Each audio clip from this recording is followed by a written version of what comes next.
Milestone ট্র্যাজেডিতে নিহতের তালিকা সংশোধন, এ পর্যন্ত ৩৪ জনের প্রাণহানি, ছাড়পত্র পেল আরও ২ জন। জুলাই সনদের খসড়া প্রস্তুত, কাল পাঠানো হবে দলগুলোর কাছে। ৩ দিনের মধ্যে সংলাপ শেষ করতে চায় কমিশন।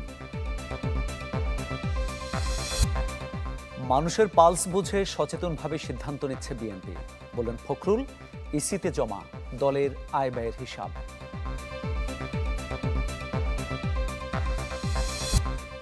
নতুন সংবিধান প্রণয়ন না হলে বারবার ফিরে আসবে ফ্যাসিবাদীরা, বলছে এনসিপি। নেত্রকোনায় জুলাই পদযাত্রা। যুক্তরাষ্ট্র থেকে 25টি বোয়িং কিনবে বাংলাদেশ। শুল্ক নিয়ে আলোচনায় ওয়াশিংটন যাচ্ছেন সরকারের 2 উপদেষ্টা।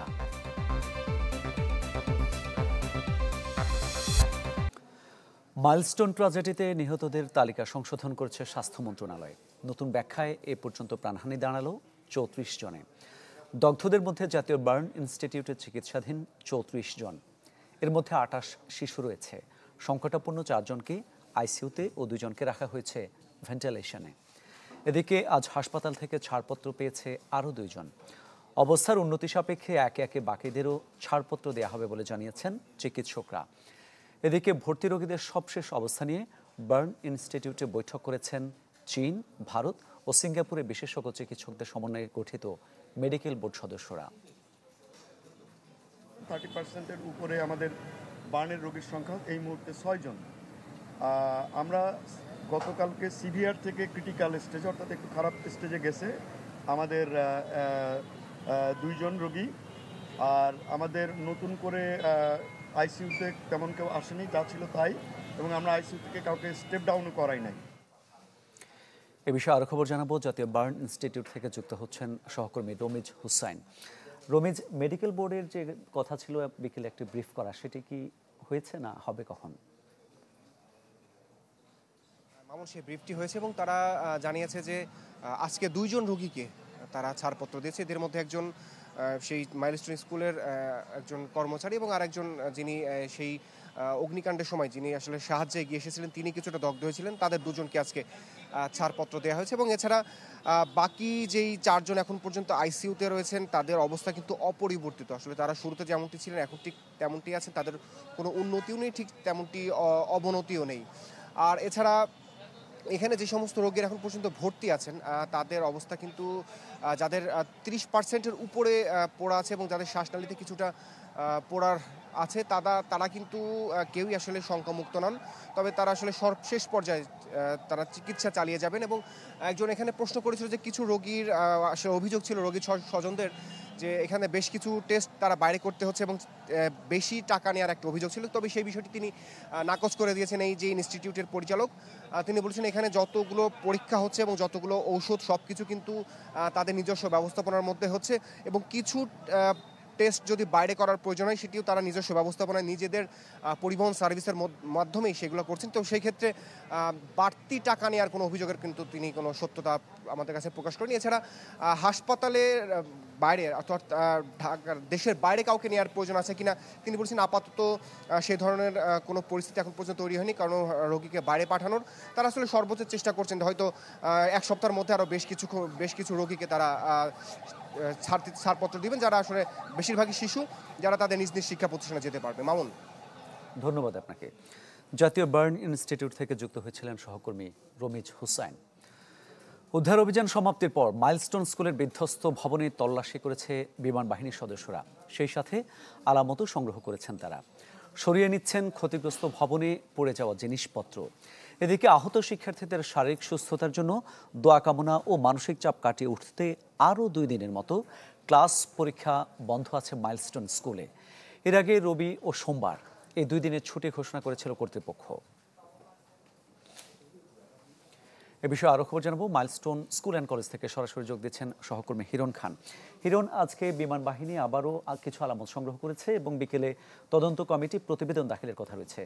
সবশেষ কি তথ্য আছে আপনার কাছে? দেখুন, তদন্ত কমিটি যেই আজকে প্রতিবেদন দাখিলের কথা সেই বিষয়ে কিন্তু এখনো পর্যন্ত সুস্পষ্ট তথ্য আমরা এখনো পাইনি এবং সকাল থেকেই ঘটনাস্থল যেটি রয়েছে সেখান থেকে কিছু মাল জিনিস সরিয়ে নেওয়ার যে প্রচেষ্টা সেটাও কিন্তু আমরা আসলে দেখেছি। এবং একটা সব থেকে গুরুত্বপূর্ণ বিষয় হচ্ছে, আপনি বলছিলেন একটু আগে, দর্শকদের জানাচ্ছিলেন যে দুদিনের জন্য স্কুল আবার বন্ধ করে দেওয়া হয়েছে। যারা এখানের শিক্ষার্থীরা রয়েছেন তারা কিন্তু আশপাশেই থাকেন, অর্থাৎ এই ক্যাম্পাসে যারা থাকেন, যারা আসেন তারা কিন্তু আশপাশে তাদের বাড়ি, এবং অনেক আবাসিক শিক্ষার্থীরা রয়েছেন এখানে। তারা কিন্তু আসলে ট্রমাটাইজ হয়ে আছেন, মানসিকভাবে তারা অসুস্থ হয়ে আছেন এবং তাদের এই যেই ক্যাম্পাসে যে ঘটনাটি ঘটেছে সেই ঘটনায় কিন্তু এই এলাকার লোকজন যারা রয়েছেন এবং কোমলমতি শিশুরা যারা রয়েছেন তারা কিন্তু আতঙ্কে রয়েছেন, যার কারণে মাইলস্টোন কর্তৃপক্ষ তারা কিন্তু একটি গুরুত্বপূর্ণ সিদ্ধান্ত নিয়েছেন। কাউন্সেলিং সেন্টার তারা খুলেছেন, একটি না, একটি, দুটি, তিনটি কাউন্সেলিং সেন্টার খুলেছেন। আমি একটু কথা বলতে চাই এই মাইলস্টোন স্কুল অ্যান্ড কলেজের শিক্ষক এবং তিনি মেডিকেল অ্যাসিস্ট্যান্ট, এবং তার সাথে কথা বলতে, আপনি যদি আমাদেরকে একটু জানান যে এখন পর্যন্ত কতজন কাউন্সেলিং করেছে এবং কিভাবে আপনারা এই কার্যক্রমটা পরিচালনা করবেন? আমরা আসলে কাউন্সিলিং শুরু করছি কালকে থেকে। মোটামুটি আমাদের বিভিন্ন সংস্থা যোগাযোগ করতেছে এবং আমাদের মাইলস্টোনের নিজস্ব মেডিকেল এবং কাউন্সিলিং আছে, তারা করতেছি। আজকে আমাদের সাথে নতুন করে যোগ দিচ্ছে ব্রাক থেকে আমাদের কাউন্সিলিং সেন্টার আসছে। আরও দুইটা সংস্থা যোগাযোগ করছে, যেমন জাতীয় মানসিক ইনস্টিটিউট থেকে যোগাযোগ করছে, ওরা কালকে থেকে কাজ করবে। এবং আমাদের এয়ারফোর্সের যারা বিমান বাহিনী তারাও আমাদের পুরা টিম, ওরা কাউন্সিলিং এবং চিকিৎসা যতদিন আছে ওরা এক সপ্তাহব্যাপী একটা প্রোগ্রাম কালকে থেকে কাজ শুরু করবে। আমরা কাউন্সিলিং সেন্টার আপাতত আজকে থেকে শুরু করছি। আমাদের 10-12 জন স্টুডেন্ট, গার্ডিয়ান এবং স্টাফ ওরা কাউন্সিলিং নিচ্ছে আজকে। যারা মুমূর্ষু অবস্থা আছে, ট্রমাটিক আছে, ওরা খুব খারাপ অবস্থা, ওরা কথা বলতে পারতেছে না এবং ধরেন মানসিক টেনশন আছে, ক্লাস করার উপযোগী না ওরা, এটা আমরা দেখছি আর কি। এগুলো আমরা ট্রিটমেন্ট দিতেছি আর কি। ধন্যবাদ আপনাকে। যেমনটি শুনছিলেন যে শিক্ষার্থীরা রয়েছেন তারা বলছেন তারা ক্লাস করার উপযোগী না, অর্থাৎ এই জায়গাটিতে আসতে তারা কিন্তু মানসিকভাবে ভেঙে পড়েছেন।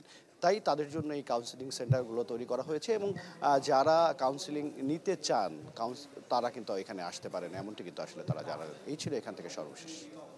ধন্যবাদ আপনাকে। মাইলস্টোন স্কুল অ্যান্ড কলেজ থেকে জানাচ্ছিলেন সহকর্মী হিরণ খান। খবরের পর প্রসঙ্গে যাচ্ছি। জুলাই সনদের খসড়া প্রস্তুত করা হয়েছে, কাল পাঠানো হবে সব রাজনৈতিক দলের কাছে, এ কথা জানিয়েছেন ঐকমত্য কমিশনের সহসভাপতি অধ্যাপক আলী রিয়াজ।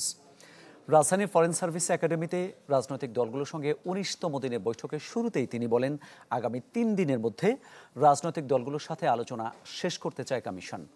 আজ আলোচনার বিষয়বস্তু রাষ্ট্র পরিচালনার মূলনীতি, নাগরিকের মৌলিক অধিকার সম্প্রসারণ সম্পর্কিত প্রস্তাব ও পুলিশ কমিশন গঠন সংক্রান্ত প্রস্তাব। এ পর্যন্ত বৈঠকে 10 বিষয়ে একমত হলেও 7টি বিষয়ে ঐকমত্যে আসতে পারেনি রাজনৈতিক দলগুলো। আজকের থেকে আগামী 3 দিন আমি আশা করছি যে আমরা অনেকগুলি কাজ সম্পাদন করে প্রক্রিয়াটা নিষ্পত্তি বা সম্পন্ন করতে পারব।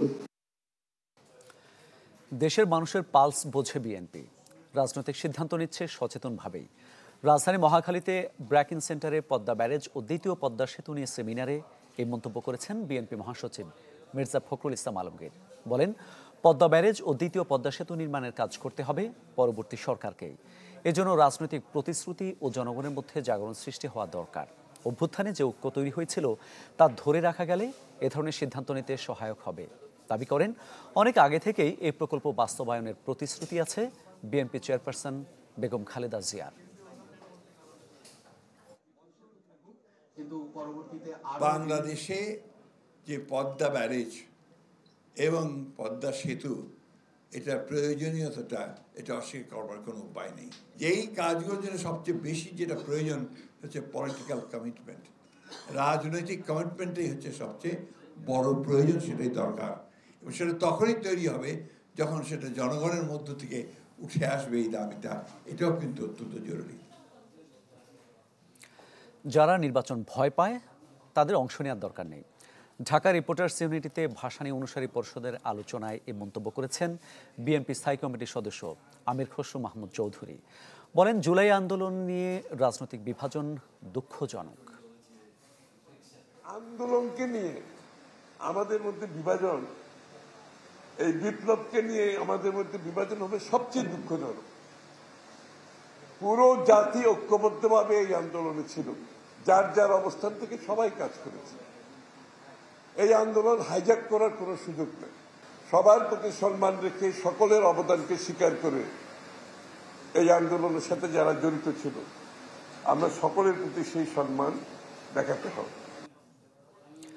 নির্বাচন কমিশনে 2024 সালের আয় ব্যয়ের হিসাব জমা দিয়েছে বিএনপি, যেখানে জুলাই অভ্যুত্থানের বছরে দলটির আয় বেড়েছে বহু গুণ। সকালে নির্বাচন ভবনে নির্বাচন কমিশনের সিনিয়র সচিব আক্তার আহমেদের কাছে আর্থিক বিবরণী জমা দেন বিএনপি সিনিয়র যুগ্ম মহাসচিব রুহুল কবির রিজভী, যেখানে দেখা যায় 2024 সালে দলটির আয় হয়েছে 15,65,94,842 টাকা। এর আগের বছর যা ছিল 1,10,00,000 টাকা। 2024 সালে ব্যয় হয়েছে 4,80,04,000 টাকা। উদ্বৃত্ত আছে 10,85,90,000 টাকা।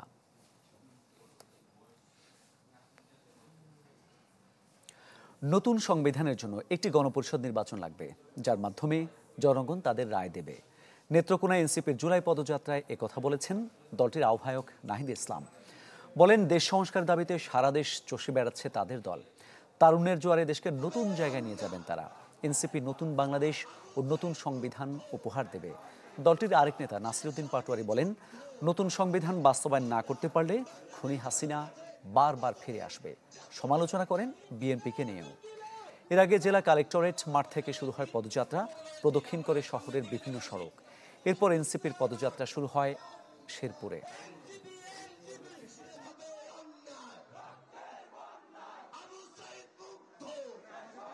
এই নতুন সংবিধানের জন্য আমাদের একটি গণপরিষদ নির্বাচন লাগবে, যেই গণপরিষদ নির্বাচনের মাধ্যমে বাংলাদেশের সাধারণ মানুষ, বাংলাদেশের অভ্যুত্থানকারী জনতা বাংলাদেশের আগামীর নতুন সংবিধান নির্ধারণ করবে। যারা ফ্যাসিস্ট ক্ষমতার কাঠামোতে থাকতে চায়, তারা এই বিষয়ে জনগণকে ধোঁকা দেওয়ার চেষ্টা করছে। রাজপথে ঐক্যবদ্ধ থাকবেন। বাংলাদেশের মানুষ নতুন সংবিধান, সংস্কার এবং শেখ হাসিনার বিচারের টিকিট নিয়েই ঘরে ফিরবে ইনশাআল্লাহ। অবশেষে আগামী 29 ও 30 জুলাই শুল্ক নিয়ে তৃতীয় দফায় আলোচনায় বসছে বাংলাদেশ। যুক্তরাষ্ট্রের রাজধানী ওয়াশিংটনে অনুষ্ঠিত এই বৈঠকে যোগ দিতে আগামীকাল সন্ধ্যায় রওনা দেবেন বাণিজ্য উপদেষ্টা, সচিব সহ সংশ্লিষ্টরা। সচিবালয়ে বাণিজ্য সচিব জানান, এরই মধ্যে সেদেশ থেকে 25টি বোয়িং বিমান কেনার অর্ডার দেওয়া হয়েছে। প্রস্তুত করা হয়েছে আলোচনার অন্য বিষয়বস্তু। 1 আগস্ট থেকে কার্যকর হতে যাওয়া 35% বাড়তি শুল্ক নিয়ে আলোচনার জন্য দীর্ঘদিন ধরেই বলে আসছিল বাংলাদেশ। এ নিয়ে একাধিকবার অনুরোধও করা হয় মার্কিন বাণিজ্য প্রতিনিধির দপ্তরকে। শেষ পর্যন্ত যা চূড়ান্ত দিনক্ষণ জানতে পেরেছে বাংলাদেশ। সচিবালয়ে বাণিজ্য সচিব বলেন, 29 ও 30 জুলাই ওয়াশিংটনে সরাসরি বৈঠক হবে। এতে যোগ দিতে সোমবার সন্ধ্যায় যুক্তরাষ্ট্রের উদ্দেশ্যে রওনা দেবেন বাণিজ্য এবং নিরাপত্তা উপদেষ্টা সহ সংশ্লিষ্টরা। 29-30 তারিখে আমাদের ওয়াশিংটনে বৈঠক হবে। সচিব জানান, ট্যারিফ চুক্তির খসড়া পাওয়ার পর এ নিয়ে দফায় দফায় কাজ হয়েছে। বাংলাদেশের অবস্থান যুক্তরাষ্ট্রকে জানানো হয়েছে। এ সময় বোয়িং কোম্পানির কাছ থেকে 25টি বিমান কেনার কথা জানান তিনি। তুলে ধরেন যুক্তরাষ্ট্র থেকে সয়াবিন তেল, তুলাসহ বিভিন্ন পণ্য আমদানির যৌক্তিকতা। আমরা 25টি বোয়িং এর জন্য অর্ডার দিয়েছি। এরকম অর্ডার কিন্তু যেমন ভারত দিয়েছে 100টার, ভিয়েতনাম দিয়েছে 100টার। এখন বোয়িং কোম্পানির ক্যাপাসিটি অনুযায়ী কিন্তু তারা এগুলো সরবরাহ করবে। কাজে সরবরাহতে তো ডেফিনেটলি অনেক সময় নেবে। সচিব দাবি করেন, ভিন্ন কোনো দেশ থেকে সুবিধাজনক পণ্য আমদানি করলে সেক্ষেত্রে চীন বা অন্য দেশের সাথে টানাপোড়েন তৈরির আশঙ্কা নেই। 1 নম্বর গার্মেন্টস রপ্তানিকারক দেশ চায় না। তাদের গার্মেন্টস খাতের উপরে প্রেশারটা আমাদের সবার চেয়ে বেশি পড়তেছে। তো সেই প্রেশারের কারণে সেখান থেকে কিছু প্রোডাকশন ফ্যাসিলিটি তো রিলোকেট হবে। সেটার আমরা অন্যতম হিস্সাদার হতে পারি। আমরা আরেকটা দেশ থেকে আমাদের সুবিধাজনক পণ্য আমদানি করলে সেটা চায়নার সাথে বা অন্য কোনো দেশের সাথে টানাপোড়েন তৈরি করবে, এরকম কোনো সম্ভাবনা নাই। 1 আগস্টের আগেই শুল্ক ইস্যুতে যুক্তরাষ্ট্রের সিদ্ধান্ত জানা যাবে বলে আশাবাদী বাণিজ্য সচিব। যেটা ভিয়েতনাম এবং ইন্ডিয়ার উপরে হয়েছে, আমরা তার চেয়ে কম সুবিধা আশা করছি না। আমরা মনে করছি যে তার চেয়ে ভালো কিছুই হবে আমাদের জন্য। স্বপ্নিল শাহরিয়ার শিশির, চ্যানেল 24, ঢাকা। এই পর্যায়ে থাকছে জুলাই অভ্যুত্থানে আমাদের মাসব্যাপী বিশেষ আয়োজন রক্তে ভেজা জুলাই। দেশের সীমানা ছাড়িয়ে জুলাই আন্দোলনের স্ফুলিঙ্গ ছড়িয়ে পড়ে প্রবাসীদের মাঝেও। ছাত্র জনতার উপর নির্বিচার গুলির প্রতিবাদে ঝড় তোলেন দেশে দেশে, যা করতে গিয়ে কারাবরণও করেন অনেকে। সেই সাথে রেমিটেন্স শাটডাউন নাড়িয়ে দেয় হাসিনা সরকারের ভিত। সম্রাট হোসেনের রিপোর্ট।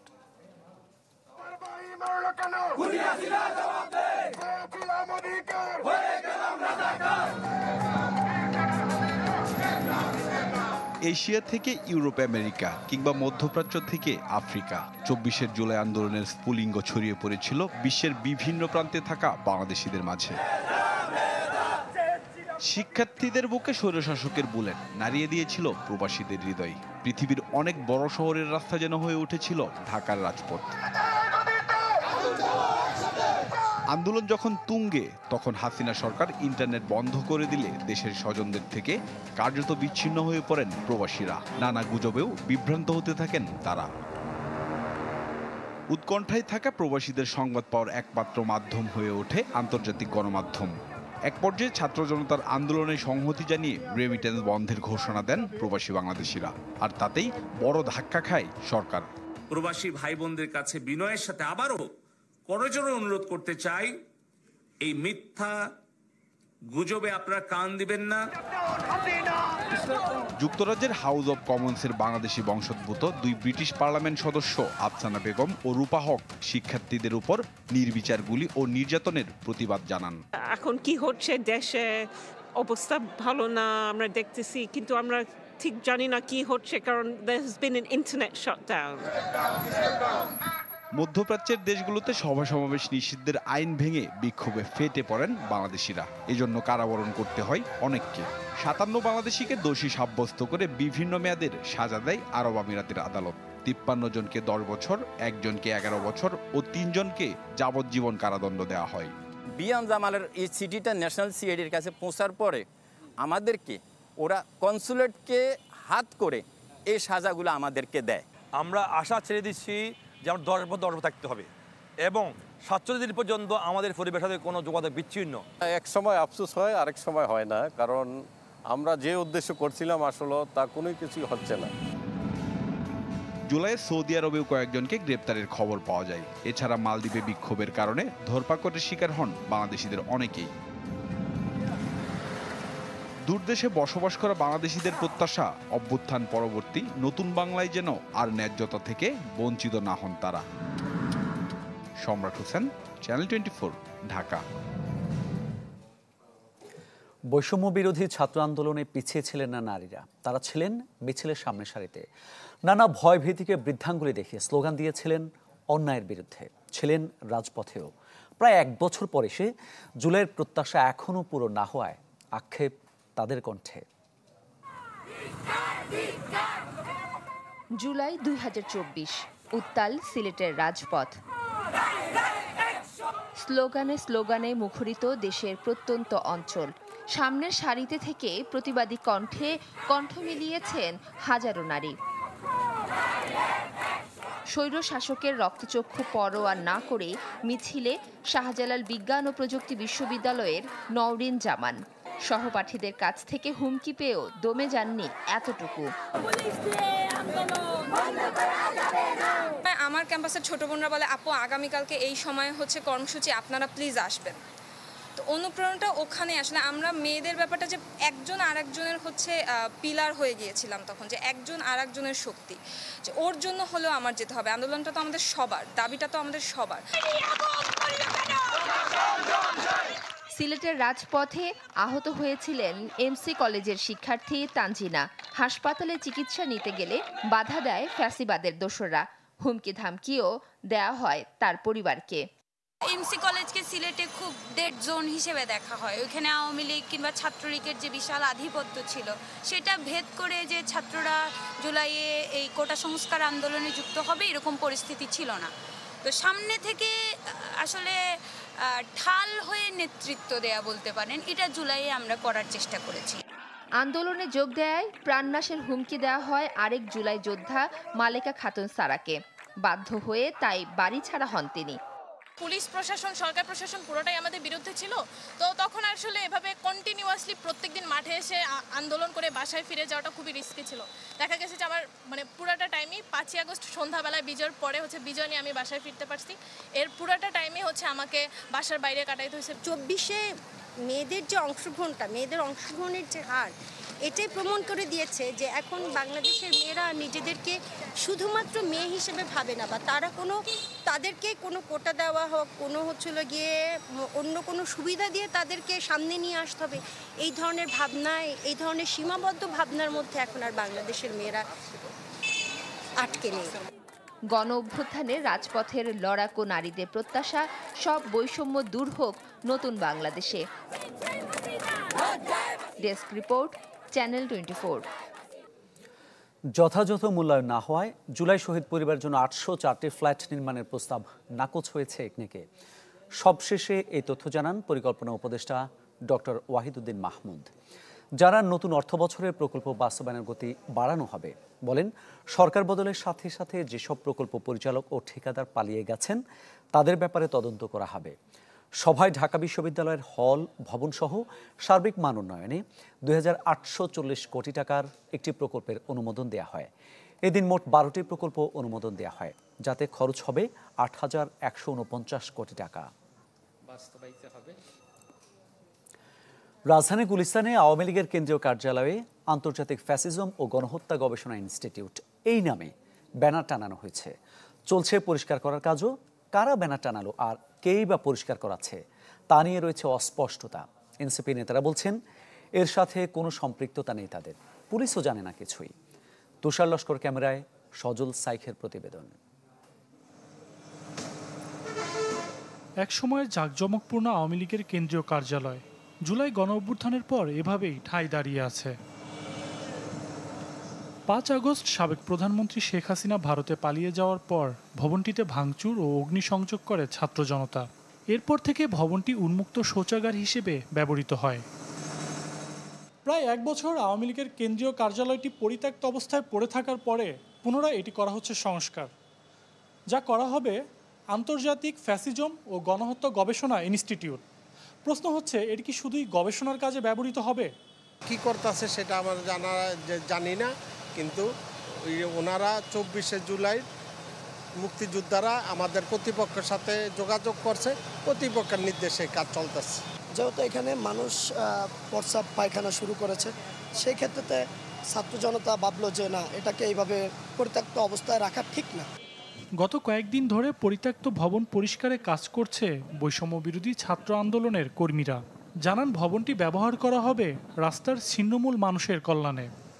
ছিন্নমূল মানুষ যারা হকার, পথশিশু বা হরিজন পল্লী যারা আছে, তাদের নিয়ে এখানে ধরেন এই যে গবেষণা বা পাঠচক্র এইসব জাতীয় কাজ এখানে হতে পারে। সে এখন নিষিদ্ধ কাজে, তার অ্যাকচুয়ালি কোনো সম্পদ রাখার তো অধিকার নাই। এদিকে আওয়ামী লীগের কার্যালয় পরিষ্কারের বিষয়টি অস্বীকার করে এনসিপি।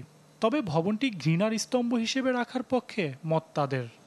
এনসিপি করার প্রশ্নই ওঠে না এবং এনসিপি এর বিরোধিতা করে। এটাকে পরিষ্কার করার কোনো মানেই হয় না। এটা একটা ধ্বংসযজ্ঞ হিসেবে এটাকেও জাদুঘরে রূপান্তর করা যেতে পারে। এইভাবে থাকে যে এইভাবে মানুষের ক্ষোভ একটা ফ্যাসিস্ট দলের প্রতি, সেটা থাকতে পারে। এটা সরকার উদ্যোগ নেবে, কোনো সংস্থা কিংবা বেসরকারি কোনো গোষ্ঠী এটা করতে পারে না। পুলিশ বলছে ভবনের মালিকের অভিযোগের ভিত্তিতে ব্যবস্থা নিতে পারেন তারা। এইটাতে আমাদের ব্যবস্থা নেওয়ার তো কোনো কিছু নাই, আপাতত আমাদের কিছু নাই। সাপোজ মনে করেন যে এই বিল্ডিং এর যারা স্বত্বাধিকারী তারা যদি এসে আমাদের কাছে কোনো কমপ্লেইন করেন, দেন আমরা অ্যাকশন নিতে পারি। কয়েক মাস আগে জুলাই যোদ্ধাদের প্রধান কার্যালয় সম্বলিত ব্যানার টানানো হলেও এতদিন ভবনটি পরিত্যক্ত অবস্থায় ছিল। সজল সাইক, চ্যানেল 24, ঢাকা। সময় হলো আরেকটা বিরতির, সাথেই থাকুন।